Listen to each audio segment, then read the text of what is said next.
First year chapter number 2 इसका topic है कानून मुसावी अफादा मुख्ततम। इसको कानून इस्तब्दाल भी कहते हैं। इंग्लिश में इसको law of equi marginal utility कहते हैं। लॉ ऑफ सब्स्टिट्यूशन भी इसी का नाम है। आप सब जानते हैं कि इंसान जो है उसकी आमदनी महदूद और ख्वाहिशात लामहदूद होती हैं। इसलिए इंसान ये चाहता है कि अपनी आमदनी को इस तरह से इस्तेमाल करे कि एक वक्त में उसकी ज़्यादा से ज़्यादा ज़रूरतें पूरी हो सकें। कानून तकलील अफादा मुख्ततम में आपने ये पढ़ा कि जैसे जैसे इंसान जो है वो मज़ीद चीज़ें ख़रीदता जाता है तो उसका अफादा मुख्ततम जो है वो गिरता जाता है। ये कानून जो है उससे थोड़ा सा डिफरेंट है। इस कानून के जो अल्फाज हैं वो ये हैं कि एक सारिफ को अपने ख़र्च को बदल बदल कर इस तरह तरतीब देना चाहिए कि वो बाज़ार से जितनी भी अशिया ख़रीदे उनके मुख्ततम अफादे उन तमाम अशिया के आपस में बराबर हो जाए, क्योंकि इसी सूरत में जो उसने अशिया ख़रीदी हैं उनका कुल अफादा जो है वो ज़्यादा से ज़्यादा हो सकता है। इसकी जो है एग्जाम्पल, इसको मज़ीद आपको समझने के लिए एक टेबल को देखना पड़ेगा। आप फ़र्ज़ करें कि एक जो है वो सारिफ है, उसकी जो कुल आमदनी है वो है 5 रुपये, यानी कि उसके पास 5 रुपये हैं एक सारिफ के पास। तो वो उन पैसों को कैसे ख़र्च करेगा? 2 अशिया पे उसने आटा और घी जो है वो ख़रीदना है, तो उन 2 अशिया पे कैसे ख़र्च करेगा कि उसका जो मुख्ततम अफादा है उन दोनों अशिया का वो आपस में बराबर हो जाए और जिसकी वजह से कुल अफादा इनका ज़्यादा से ज़्यादा होगा। तो ज़र की इकाइयाँ देख लेते हैं कितनी है। टोटल उसके पास है 5 रुपये, 1 2 3 4 और 5। आटे का मुख्ततम अफादा क्या है?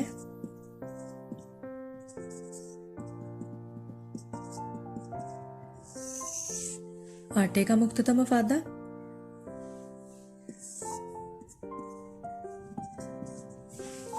और दूसरे नंबर पे है घी का मुख्ततम अफादा। अब आटे का मुख्ततम अफादा आपने देखना है कि कितना है।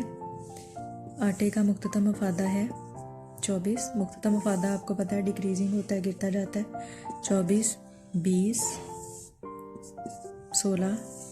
ये ज़रूरी नहीं है कि आपने यही रखना है, आप अपने पास से वैल्यूज़ जो है वो चेंज भी कर सकते हैं, लेकिन मेक श्योर कि एक की वैल्यू आपने ज़्यादा शुरू करनी है, दूसरे की इसकी सेकंड से शुरू करनी है। जो भी आप वैल्यूज़ रखें, एक की मुख्ततम अफादा थोड़ा सा इससे कम रखना है। जैसे ये 24 से स्टार्ट हो रहा है, अगर आप 20 से करते हैं तो यहाँ पे अगर 16 आता है तो इसको 16 से स्टार्ट करेंगे। 12 हो गया एंड 8 हो गया। और इसका क्या हुआ? 20 16 12 8 एंड 4। अगर आप फ़र्ज़ करें कि सारफ जो है वो तमाम के तमाम अपने पैसे ख़र्च कर देता है आटे पे, तो उसको जो अफादा हासिल होगा टोटल वो होगा 18। सबको प्लस करने के बाद टोटल कुल अफादा वो उसको हासिल होगा 80। और अगर सारे के सारे पैसे उसके पास जितने भी हैं वो 5 के 5 वो खर्च कर देता है घी पे, तो उसको टोटल अफादा हासिल होगा 60। यहाँ तक हो गया। अब लेकिन अगर वो सारे के सारे पैसे आटे पे खर्च करता है फिर तो उसको घी नहीं मिलेगा और ऐसे गुजारा नहीं होगा। अगर सारे के सारे पैसे घी पे खर्च करता है तो आटा नहीं मिलेगा, फिर भी गुजारा नहीं होगा। तो उसको अपने पैसों को दोनों चीज़ों पर खर्च करना है ताकि उसको ज़्यादा फ़ायदा हासिल हो। तो पहला रुपया वो किस पे खर्च करेगा? आटे पे या फिर घी पे? ज़्यादा फ़ायदा किसका है? आटे का। तो पहला रुपया उसने आटे पे खर्च कर लिया। अब दूसरा किस पे करेगा? आटे की तो इकाइयाँ उसके पास आ गई हैं, अब इसका भी 20 है, अगली इकाई का इसका भी 20 है, तो अब उसने इंतखाब करना है कि वो कौन सी चीज़ खरीदे। आटा क्योंकि उसके पास आ गया है, घी बिल्कुल नहीं है, तो दूसरी इकाई से वो घी खरीदेगा। अब तीसरा रुपया बच गया है। अब आटा खरीदेगा या फिर घी खरीदेगा? तो आटे का फ़ायदा मुख्ततम ज़्यादा है तो आटा खरीदेगा। अब चौथी इकाई का मसला आ गया। अब चौथी इकाई से ये भी 16 है, ये भी 16 है, वो क्या खरीदेगा? अब 2 इकाइयाँ आटे की हैं उसके पास, घी बिल्कुल नहीं है, तो वो चौथी इकाई से क्या करेगा? घी खरीदेगा। 5वीं इकाई से क्या करेगा? जाहिर सी बात है अब वो आटा खरीदेगा 5वीं इकाई से, तो उसने 3 रुपये उसने आटे पे खर्च किए और घी पे उसने खर्च किए अपने 2 रुपये, तो ये 5 रुपये उसके बराबर हो गए।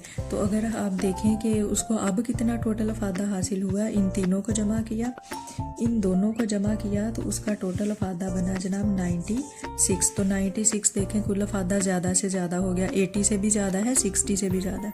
अगर वो सारे पैसे यहाँ खर्च करे तो 80 है, सारे पैसे अगर यहाँ खर्च करे तो 60 है, लेकिन अगर उसने मिल मिला के दोनों पे खर्च किए हैं तो देखें टोटल अफादा 96 हासिल हुआ है उसको, तो जो कि मैक्सिमम है।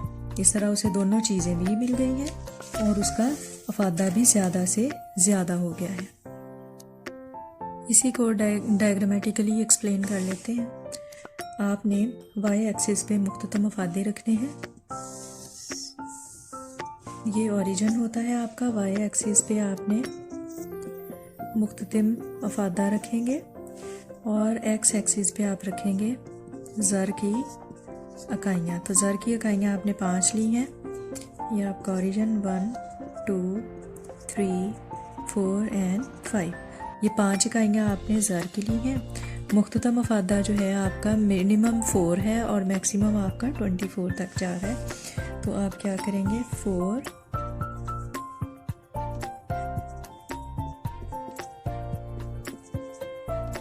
ये जी 24 तक आपने पूरी कर दी। तो पहले एक आप कप बना लेंगे, फिर दूसरा बना लेंगे। तो आटे का पहले मुख्ततम अफादा अगर आप देखें तो फर्स्ट पे कितना है, 24 है, सेकंड पे 20 है, थर्ड पे 16 है, फोर्थ पे 12 है, फिफ्थ पे 8 है। इसको जब आप एक कर्व बनाते हैं तो आपके पास कुछ इस तरह का, आप स्केल के साथ बनाएंगे तो आपका एग्जैक्ट बनना चाहिए, ठीक है। ABCDE और ये कर्व है आपका आटे का मुख्ततम अफादा। इसको उन्होंने M और U कहा है। ये है आटे का मुख्ततम अफादे का खत।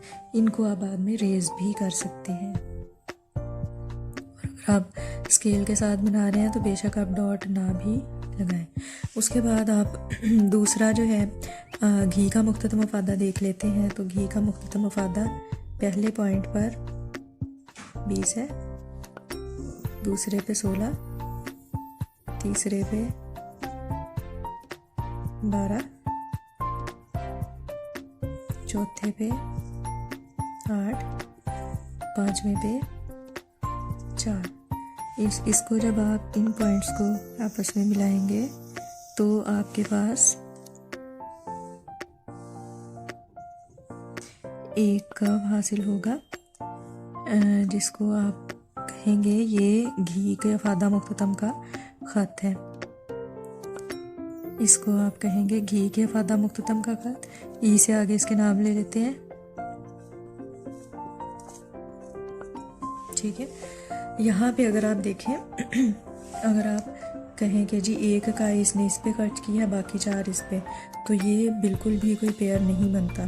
बल्कि अगर आप देखें तो 16 पे दोनों ही इक्वल है, 16 पॉइंट पे दोनों ही इक्वल है, जबकि आटे पे 3 इकाइयाँ उसने खर्च की हैं और उसने जो घी है उस पर 2 इकाइयाँ खर्च की हैं। तो फिर ये क्या है, दोनों आपस में बराबर हैं। अगर हम ये कहें कि 4 इकाइयाँ उसने घी पे आटे पे खर्च कर ली हैं और बाकी कितनी बची, 1 इकाई उसने घी पे खर्च की है, तो ये देखें ये बिल्कुल भी आपस में नहीं मिलते। सिर्फ यही पॉइंट है जो एक दूसरे के आमने सामने भी है और ये मुनासिब भी हैं, जो हमने यहाँ से प्रूव भी कर दिया है।